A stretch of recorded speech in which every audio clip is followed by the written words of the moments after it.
you trust foreigners to rule on crimes more than the Supreme Court and our lower courts?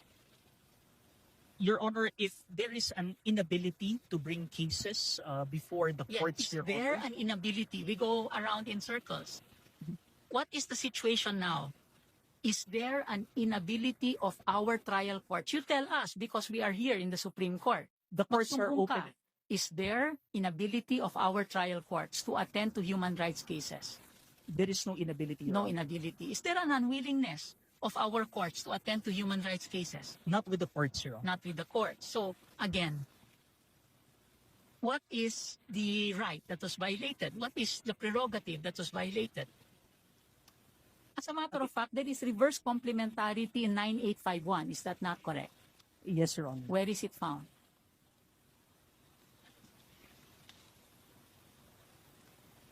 Chapter 8, Section 17. Correct? Yes, Your In the interest of justice, the relevant Philippine authorities may dispense with investigation or prosecution and give it to another court or an international tribunal. Correct? That's correct, Your Honor. So, isn't this unconstitutional by itself? I would, Crespo versus Mogul, whenever a trial court already has jurisdiction, it maintains that jurisdiction. Here, it appears to say, walang kwenta pag Filipino court. An American serviceman is caught committing a crime. If there is a court in the United States already seized of that, our Philippine courts must give way according to this. Correct? that's correct, Your Honor. Reverse complementarity. Correct? Yes, Your Honor. So, in other words, there is here a statement that our judiciary is second class to the International Tribunal and to other courts. I wouldn't want to speculate on that, Your Honor. Because it is not, correct?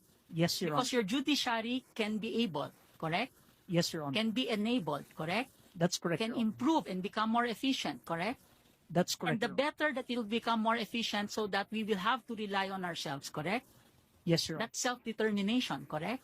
That's correct, That Your is sovereignty, correct? Honor. Yes, Your Honor. Yes. Good day po sa lahat, si Fiscal EJ po ito. If you've been scrolling through TikTok, Facebook, or YouTube lately, for sure, nakita nyo na ang mga clipped videos ni Supreme Court Associate Justice Marvic Leonen. These specific clips from the 2018 oral arguments are heavily being used now as propaganda material. Ang narrative nila? Gusto nilang palabasin na Justice Leonen is against the ICC and that our courts are perfectly willing and able. But let's be real for a second. It's a classic textbook example of cherry picking. Hinihiwa-hiwalay nila ang clips to invent a fake narrative. Today, we will deconstruct this step by step para makita nyo how they are manipulating the judicial record. First of all, let's talk about context dahil napaka-importante nito. Ang kasong pinag-uusapan sa video, yung Pangilinan versus Cayetano, was not a trial about the drug war. And it was definitely not a debate kung tama ba o mali ang mga warrant ng ICC. Gawin natin simple.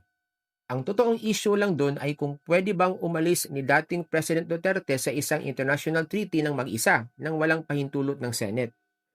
Kaya nagdemanda ang mga oposisyong senador nung time na yon kasi labag daw sa ating konstitusyon ang ginawa ni Duterte.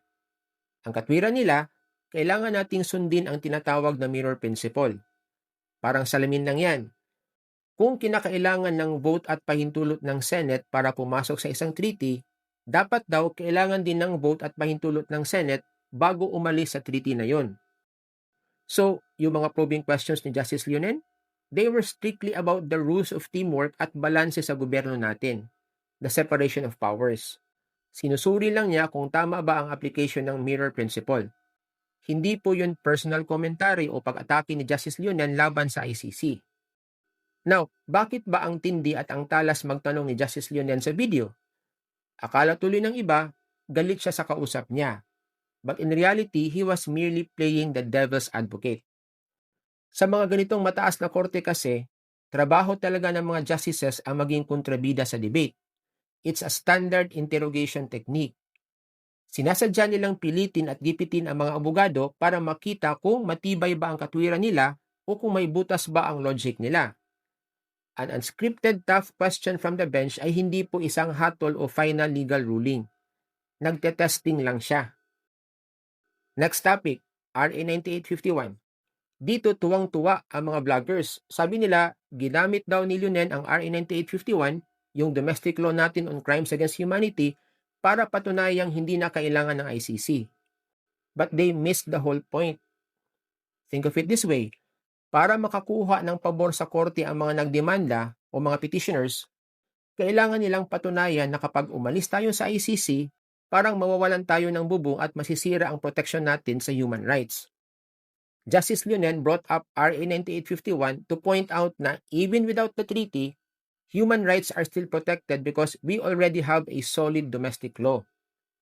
He brought up RA 9851 sa usapan para sabihin na, wait, even if we leave the treaty, hindi tayo kawawa dahil may sarili tayong matibay na batas dito sa Pilipinas. He was merely highlighting the strength of our own backup plan. Hindi niya sinabing bawal o walang kwenta ang ICC. Dito naman tayo sa paborito nilang bitag, yung willing and able narrative.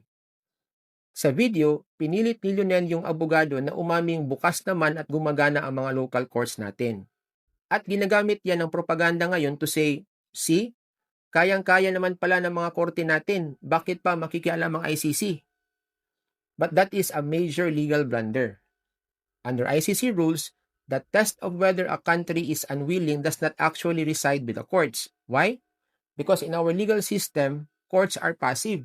Ibig sabihin, nakaupo lang sila at naghihintay. Hindi pwedeng mag-imbestiga o mag-file ng kaso ang isang judge. Kailangan may maghain at magdala ng kaso sa kanila.